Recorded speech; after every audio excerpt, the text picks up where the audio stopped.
Good morning, students. Now we are on chapter number 5, A Quest for Freedom. First, I will tell you something about our chapter. A Quest for Freedom is an adapted extract from Nelson Mandela's autobiography, The Long Walk to Freedom. The extract from this autobiography can be seen to be in two parts. In the first part, Mandela starts off by talking of how apartheid, a system of extreme segregation, means separation, and oppression in which one race was considered superior to another, came to an end when he was 80 years old.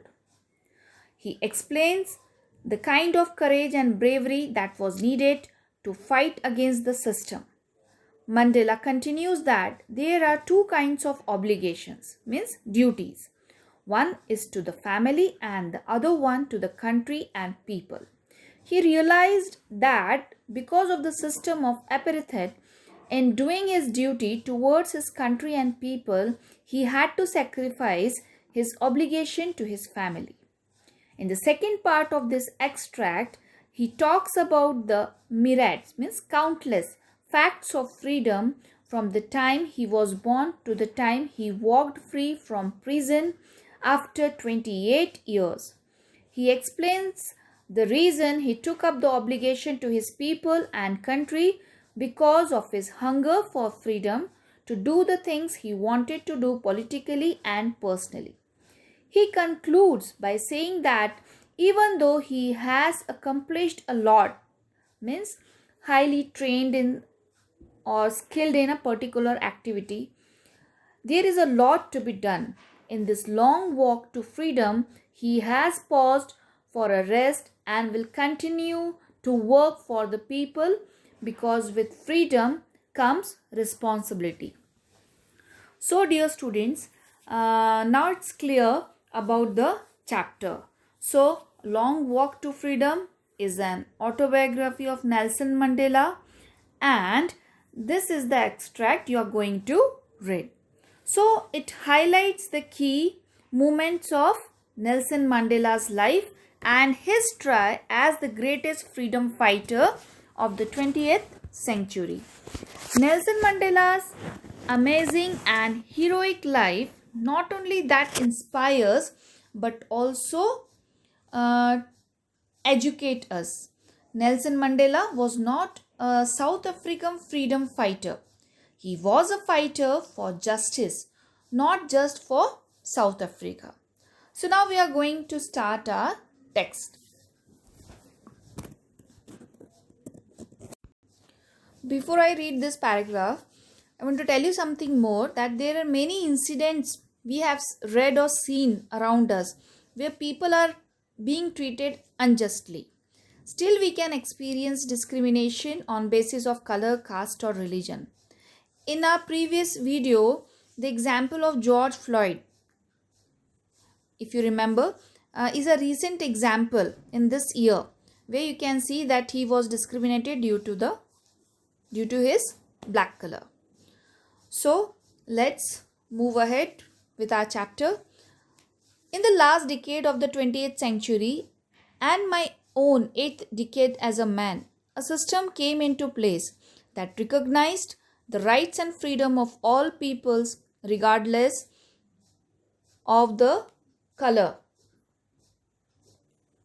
of their skin. That day had come about through the unimaginable sacrifices of thousands of my people, whose suffering and courage can never be counted or repaid.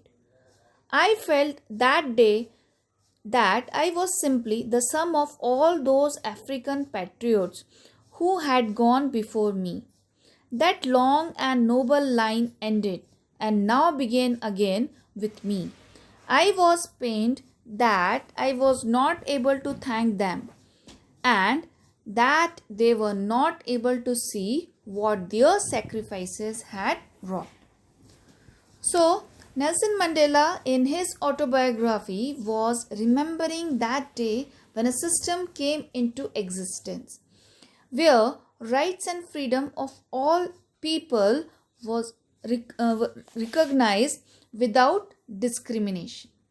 The freedom which is now in their hand is due to the sacrifice of thousands of his people. People who sacrificed a lot, and the courage they had to achieve the freedom can never be paid. Then here a sentence is given there that I felt that day that I was simply the sum of all those African patriots who had gone before me. So, by this, he wants to say that he wants to pay his tribute. Who? Nelson Mandela. Nelson Mandela wants to pay his tribute to all the people who gave sacrifice, who have sacrificed their lives for the sake of freedom. He says that he is grateful to those who had gone before him because these heroes of past had paved the path of cooperation and unity for them. He was pained for not being able to thank them and not being able to see what their efforts had done for the people of Africa.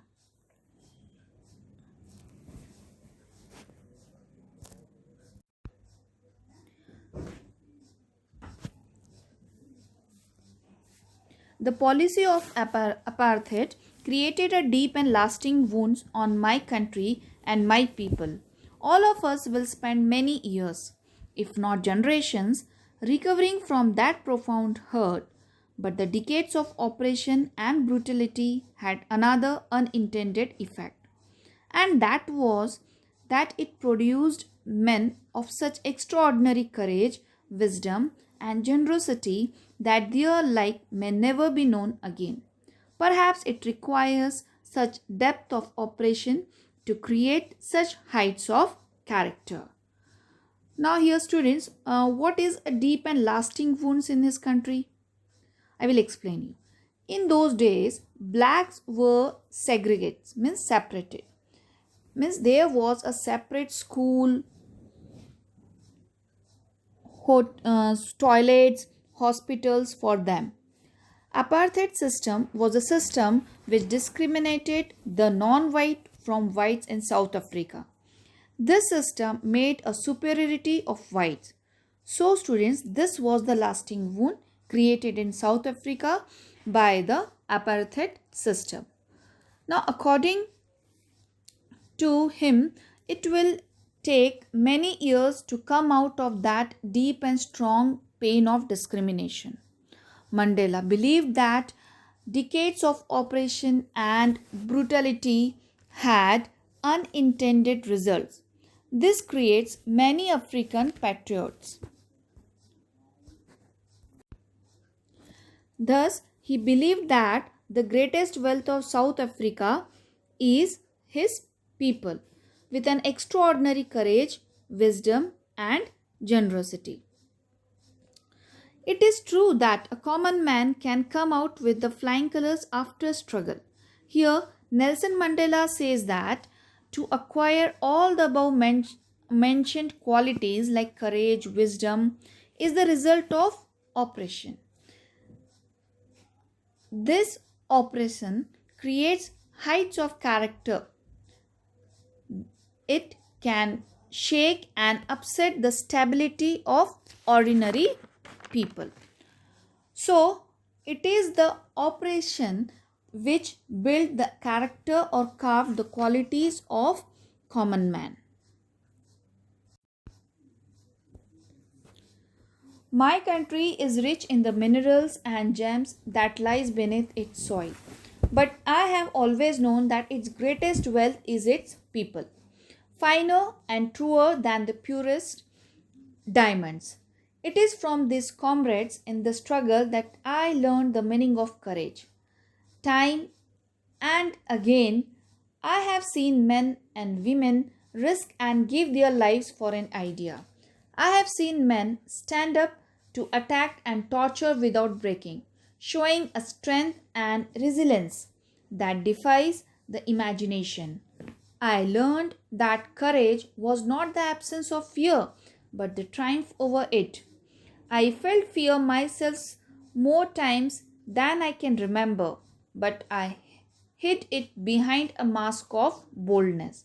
The brave man is not he who does not feel afraid, but he who conquers that fear. I never lost hope that this great transformation would occur, not only because of the great heroes of the struggle, but because of the courage of the ordinary men and women of my country. I always knew that deep down in every human heart there is a mercy and generosity. No one is born hating another person because of the color of his skin or his background. Man's goodness is a flame that can be hidden but never extinguished. We took up the struggle with our eyes wide open, under no illusion that the path would be an easy one. So, Nelson Mandela has the opinion that people of his country are far more precious than diamond and other valuable gems and minerals that was found beneath the soil in their country. Nelson Mandela learned the meaning of courage, means that he has seen people risking their lives and struggling against racism and fighting for equality. Nelson Mandela learned that courage was not the absence of fear, but to conquer that fear. He also felt fear, but he put a mask of boldness to hide his fear. According to him, the brave man is not the one who does not feel afraid, but the one who conquered that fear. The great transformation, or we can say change, would not only occur due to the great heroes' struggle, but it is because of the courage of the common man and women of his country. Now, here it is given that no one is born, the line is given there. No one is born hating another person because of the color of his skin or his background. Here it means that mm, no one is born to hate another person due to his or her color, religion, or background. Now, again, it is given that man's goodness is a flame that can be hidden but never extinguished. Now, this is the famous line of Nelson Mandela, which means that each human being has the light and fire of goodness in him. This light may remain burning at low intensity, but it never burns out, nor it can be extinguished. According to Nelson Mandela, the one who wants to achieve his goal would struggle with his eyes open, knowing that the path would not be easy. In life, every man has twin obligations: obligation to his family, to his parents, to his wife and children. And he has an obligation to his people, his community, his country. In a civil and human society, each man is able to fulfill those obligations according to his own inclinations and abilities. But in a country like South Africa, it was almost impossible for a man of my birth and color to fulfill both of those obligations. I did not, in the beginning, choose to place my people above my family, but in attempting to serve my people, I found that I was prevented from fulfilling my obligation as a son, a brother, a father, and a husband. In that way, my commitment to my people, to the millions of South Africans I would never know or meet, was at the expense of the people I knew best and loved most. Now, obligations means duties. Here, every man has two duties. First duty is towards his family, parents, wife, and children. And second duty is towards his people, his community, and his country.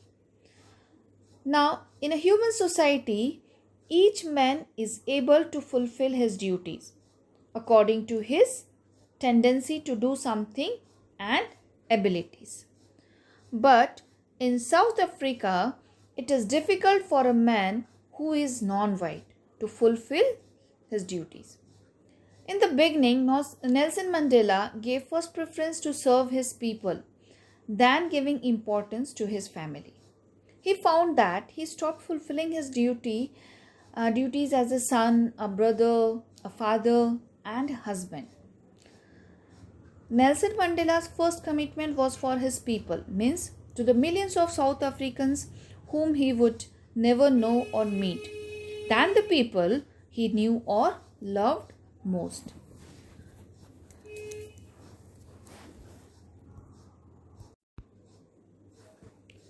So, dear students, I will stop here and we'll continue this chapter in our next video. Till then, read this chapter again and complete notes of chapter number 4, which is given in our school app. Thank you for listening.